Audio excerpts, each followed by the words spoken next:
Noong 2013, umusbong ang electronic sabong o e-sabong. Lalo pa itong tinangkilik noong 2021 nang matigil ang derby sa mga sabungan dahil sa pandemya. Sa taon din kasing ito nakapagrehistro ang mahigit 70 websites ng e-sabong sa Philippine Amusement and Gaming Corporation o PAGCOR.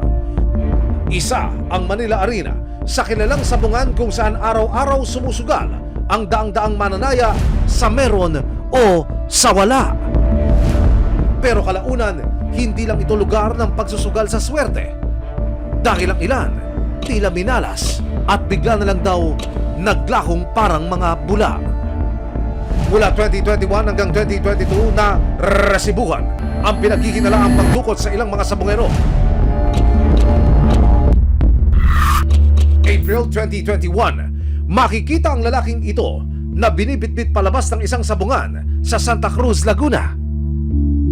Kinilala siya bilang si Michael Bautista, service driver ng mga sabungero. Mga 9 siguro, 9 to 10, tumawag naman po yung amo niya. Sabi sa amin na na-hold nga raw po ang kuya ko. Napagbintangan ata na nanyonyope. Ang tsope ay isang paraan ng pandaraya sa sabong. Nung pumunta na nga kami doon, nakapasok naman kami sa sabungan. May pumigil po sa akin na isang security. Sabi niya, anong ginagawa mo dyan? Bakit ganito? Buong Laguna po, iniikot ko yan. Mga punerarya, piniikot ko na po. Lahat po ng kulungan, inikot ko po yun. Gabi naman ng January 13, 2022, sunod-sunod na lumabas ang 8 sasakyan mula sa Manila Arena.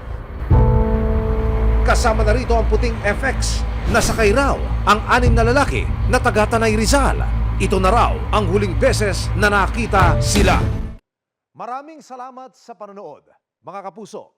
Para masundan ang mga reklamong nasolusyonan ng resibo, mag-subscribe lamang sa GMA Public Affairs YouTube channel